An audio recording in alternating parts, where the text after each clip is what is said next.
Hello everyone, welcome back to the channel learn with 12। सो आज हम पढ़ेंगे चैप्टर नंबर 1 एंड एक नई स्टार्ट करेंगे, एक फ्रेश स्टार्ट करेंगे of class 9। And the chapter 1 is matter in our surrounding. So ये जो मैटर है, ये क्या करेगा? आपके क्या बनाएगा? बेसिक्स बनाएगा। किसके बेसिक्स बनाएगा? आपके केमिस्ट्री के भी, आपके फिजिक्स के भी, प्लस आपकी बायोलॉजी के लिए भी। So this chapter is very very very important आपके पूरे साइंस के पर्सपेक्टिव से भी। So let's start. सो पहले हम इसके सारे ऑब्जेक्टिव्स डिस्कस कर लेते हैं कि हम इस चैप्टर में क्या क्या पढ़ने वाले हैं। तो सबसे पहले हम क्या करेंगे? इंट्रोडक्शन टू मैटर पढ़ेंगे, दैट इज मैटर क्या होता है, मैटर किससे बनता है, एंड सो ऑन। फिर हम डिस्कस करेंगे, जब हम मैटर पढ़ लेंगे क्या उसका नेचर होता है, वो कैसी कैसी चीजें शो करता है, राइट। मैटर का नेचर पढ़ने के बाद हम मूव करेंगे उसके सारे कैरेक्टरिस्टिक्स पे कि क्या क्या क्वालिटीज मैटर अपने अंदर इनेट करता है, राइट। और उसी का लास्ट पार्ट होगा कि हम ये जो कैरेक्टरिस्टिक्स सारे पढ़ रहे हैं, दैट मीन्स हम सारी जो क्वालिटीज पढ़ रहे हैं मैटर की, उसके हम सारे एक्सपेरिमेंट्स और एक्टिविटीज को देखेंगे ताकि जिससे हम प्रूव कर पाए वो सारे characteristics. Okay, so let's move ahead. So जब हम मैटर के बारे में बात करते हैं, दैट मीन्स मैटर क्या होता है? Anything which occupy space and has mass, it is called matter. मतलब मैं मैटर को ऐसे डिफाइन कर सकती हूँ कि कोई भी चीज जिसके पास क्या होगा? मास होगा, राइट, और उसके पास कोई स्पेस होगा। सो इससे हम ये कह सकते हैं, एग्जाम्पल क्या होगा? मान लो आपका ये पेन है जिससे आप लिखते हो, राइट। इसका आप अगर कुछ वेट वे करोगे तो इसका छोटा मोटा कुछ ना कुछ वेट आएगा, राइट। और ये कोई स्पेस भी घेर रहा है, दैट मीन्स जिसके पास भी मास है और जिसके पास भी स्पेस है वो हमारा क्या कहलाएगा? मैटर कहलाएगा। अब आगे देखते हैं कौन कौन से हमें एग्जाम्पल्स दिए हैं। दैट इज, पहला एग्जाम्पल क्या दिया है? एयर दिया है। एयर किस किस से मिलके बना है? एयर में कौन कौन सी गैसेस होती हैं? हाइड्रोजन होती है, ऑक्सीजन होती है, एंड सो ऑन। तो इन गैसेस का भी अपना अपना क्या होता है? कुछ ना कुछ मास होता है, and that is why air is also considered as matter. Now another example is water, silver, steel, copper and coal. ये सब क्या है? मैटर है। क्यों? क्योंकि इनके पास क्या है? पहला मास है, एंड इनके पास सेकंड क्या है? इनका स्पेस है। Okay, let's move forward. Okay, now let's move to nature of matter. अभी हम मैटर पढ़ के आ रहे हैं कि मैटर क्या होता है। मैटर वो चीज होती है जिसके पास दो चीजें हों। क्या? पहला स्पेस और दूसरा क्या? मास, राइट। अब हम इसकी डेफिनेशन पढ़ लेते हैं। इसकी डेफिनेशन क्या है? Everything around us is made up of tiny pieces और पार्टिकल्स। क्या कहना चाह रहा है ये? हमारे पास जितनी भी चीजें अराउंड है, आपके अराउंड आप देखो क्या क्या होगा? आपका पेन होगा, आपकी नोटबुक होगी, आपकी चेयर होगी, आपका कबर्ड होगा, ये सब क्या है? ये छोटे छोटे पार्टिकल से बने हैं, है ना। Our body is made up of particle, a chair is made up of particle. That means, अब एक बात बताओ, आप आपकी जो चेयर है, क्या आपकी चेयर के पास मास है? यस। क्या वो कोई स्पेस लेती है?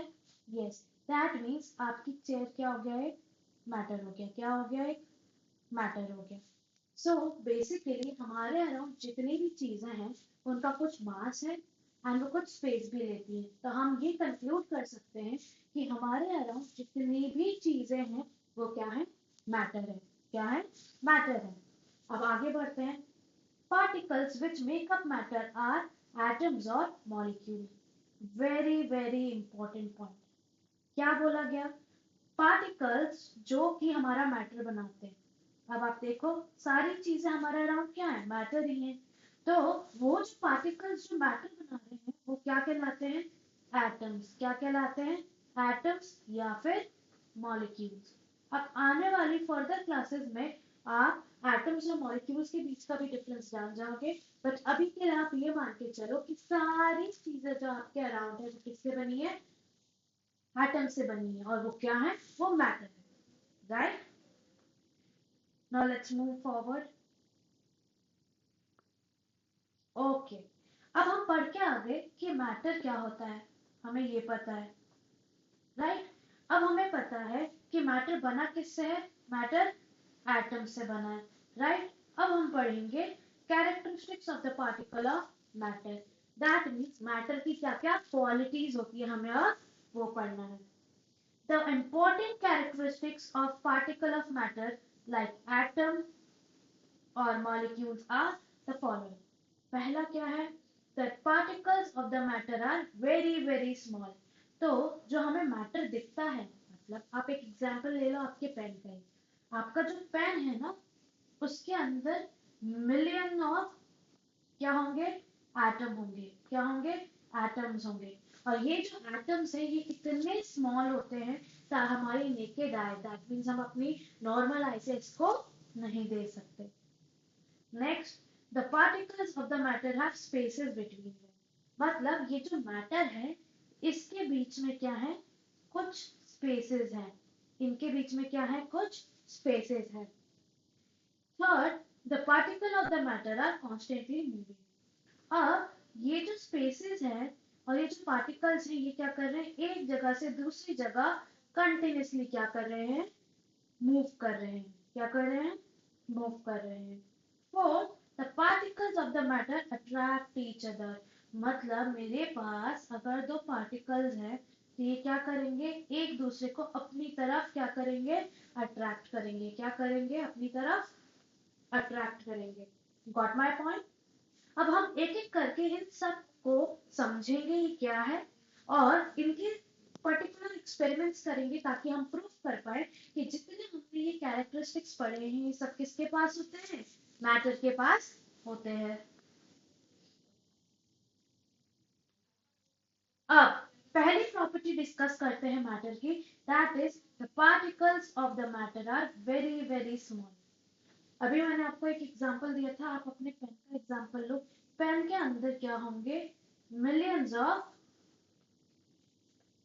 क्या होंगे, एटम होंगे, जो कि हमारी naked eye, that mean normal eye को विजिबल नहीं होंगे, राइट। अब इसका क्या एक्सपेरिमेंट है, हम उस पर जाते हैं। सी, एक्टिविटी डिस्कस करने से पहले मैं आपको एक इम्पॉर्टेंट चीज बताना चाहूंगी। क्लास 9th एंड 10th से जो जितनी भी एक्टिविटीज होती हैं वो बहुत वेरी वेरी वेरी इंपॉर्टेंट होती हैं। क्यों होती है, क्योंकि इससे क्या बनते हैं, क्वेश्चंस बनते हैं। अब आप क्लास 9th में आ गए हो, आप प्रैक्टिस में रखो कि आप सारी एक्टिविटीज को अच्छे से पढ़ो, उन्हें समझो और उससे जो बेसिक क्वेश्चंस बन सकते हैं या हायर लेवल के क्वेश्चंस बन सकते हैं उन्हें प्रैक्टिस करो, राइट। सो हम एक्टिविटी 1.2 पे चलते हैं। हमें क्या करना है, हमें क्रिस्टल्स लेने हैं, 2-3 क्रिस्टल्स लेने हैं, किसके, पोटेशियम परमैंगनेट के। पोटेशियम मैग्नेट को परमैंगनेट को कैसे लिखते हैं, कि MnO4 and dissolve them in 100 ml of water.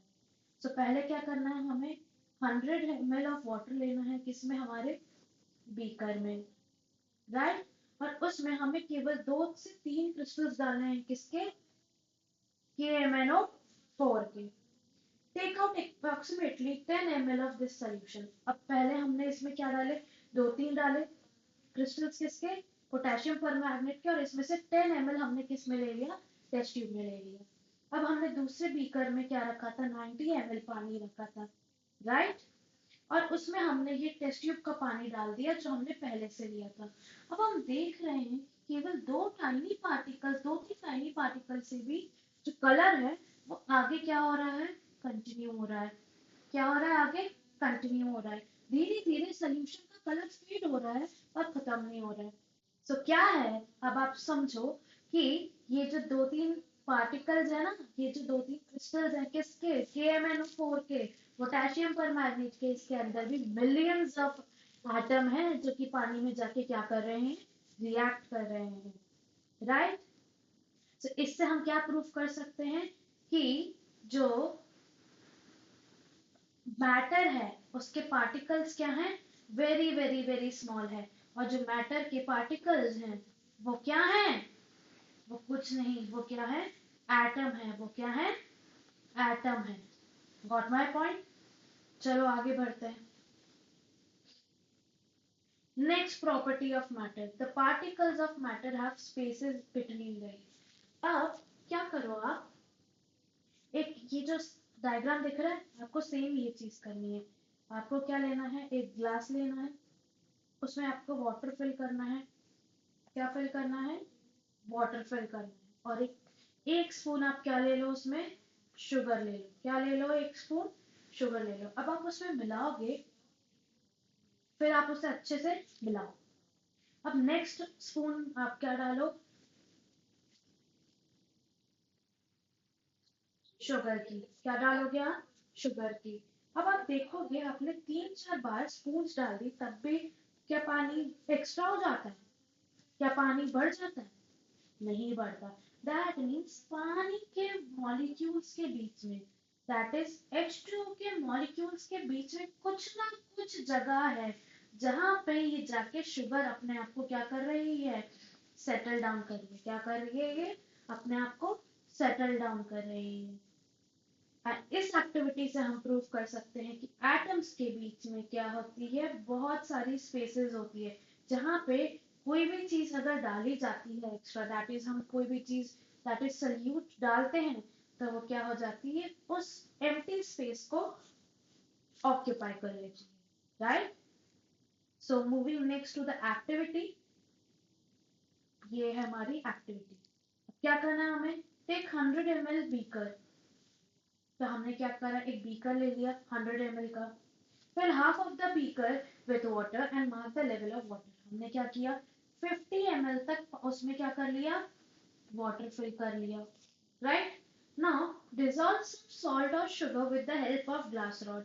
इसमें हमने क्या करा, सॉल्ट डाल दिया। क्या करा, सॉल्ट डाला। अब आप क्या कोई ऑब्जर्व कर पा रहे हो इसके चेंज लेवल में, जितना 50 था उतना ही है। कोई पार्टिकल, मतलब पार्टिकल डालने पे या आपने जितने भी शुगर डाला या सॉल्ट डाला, क्या उससे आपका लेवल चेंज हुआ पानी का, नहीं चेंज हुआ। क्यों, क्योंकि जो सॉल्ट वाटर के पार्टिकल्स हैं, दैट इज वाटर के एटम्स है, उसके बीच में क्या है, बहुत सारी स्पेस है। क्या है, उसके बीच में बहुत सारी स्पेस है जहां पे ये सॉल्ट आया और उसने वो जगह क्या कर ली, ऑक्यूपाई कर ली। आई बात समझ। Let's move forward to the next point. That is, the particle of matter are constantly moving. अब ये वाली बात आप इन दो एग्जाम्पल से समझो। कौन कौन से, अगरबत्ती के एग्जाम्पल से, दैट इज इंसेंस स्टिक और दी परफ्यूम। जब आप अगरबत्ती जलाते हो, है ना, तो एक अच्छी सी स्मेल आती है, और वो सारी स्मेल आपके पूरे घर में फैल जाती है। क्यों फैलती है भाई, क्योंकि ये जो पार्टिकल्स निकले या ये जो एटम्स निकले, किसमें से, इंसेंस स्टिक्स में से, जब आपने उसको क्या करा, जलाया, तो ये क्या कर रहे हैं, इनके पास क्या आ गई है, एनर्जी। क्या आ गई है, एनर्जी। और ये क्या करते हैं, ये क्या होते हैं, मोशन में होते हैं। किस में होते हैं, ये मोशन में होते हैं। तो ये क्या करते हैं, एक जगह से दूसरी जगह ट्रैवल करते हैं। क्या करते हैं, एक जगह से दूसरी जगह ट्रैवल करते हैं। और ये क्या होते हैं, कंटिन्यूअस मोशन में होते हैं। किस में होते हैं, कंटिन्यूअस मोशन में होते हैं। अब आप एक और एग्जांपल लो, जब आप परफ्यूम लगाते हो या डिओड्रेंट लगाते हो, तो उसकी स्मेल पूरे रूम में भर जाती है। क्यों, क्योंकि जो गैस के पार्टिकल्स होते हैं, किसके, जो गैस के पार्टिकल्स होते हैं, वो क्या होते हैं, कंटिन्यूअस मोशन में होते हैं। और वो पूरे रूम में क्या करते हैं, स्मॉल इंटरवल ऑफ टाइम में ही पूरे रूम में क्या कर लेते हैं, अपनी स्पेस ऑक्यूपाई कर लेते हैं। Okay, next, the property of matter का नेक्स्ट पॉइंट है, आप ध्यान से पढ़ो, the fragrance of burning incense stick spreads in the entire room very quickly। अब ये कह रहा है, जो हमारी बर्निंग इंसेंस स्टिक होती है, उसकी जो खुशबू होती है पूरे रूम में क्या हो जाती है, बहुत जल्दी फैल जाती है ना, हर पार्ट में हमारे रूम के बहुत जल्दी पहुंच जाती है। क्यों, क्योंकि जो गैशियस पार्टिकल होते हैं, वो अगर मूव नहीं कर रहे होते तो हमारे पूरे घर में जल्दी से नहीं फैलते, बट वो हमारे रूम में जल्दी से क्या कर जाते, फैल जाते हैं। जिसका मतलब ये है कि हमारे जो एटम्स हैं वो क्या कर रहे हैं, कॉन्स्टेंटली मूव कर रहे हैं। वो क्या कर रहे हैं, कॉन्स्टेंटली मूव कर रहे हैं। ओके,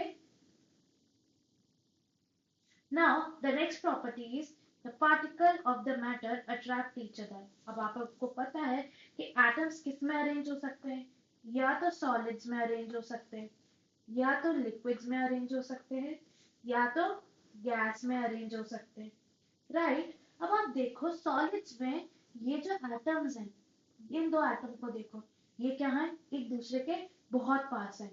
ये क्या कर रहे हैं, एक दूसरे पे बहुत ज्यादा एक दूसरे को अट्रैक्ट कर रहे हैं। ये क्या कर रहे हैं, सॉलिड के पार्टिकल्स एक दूसरे को बहुत ज्यादा अट्रैक्ट कर रहे हैं।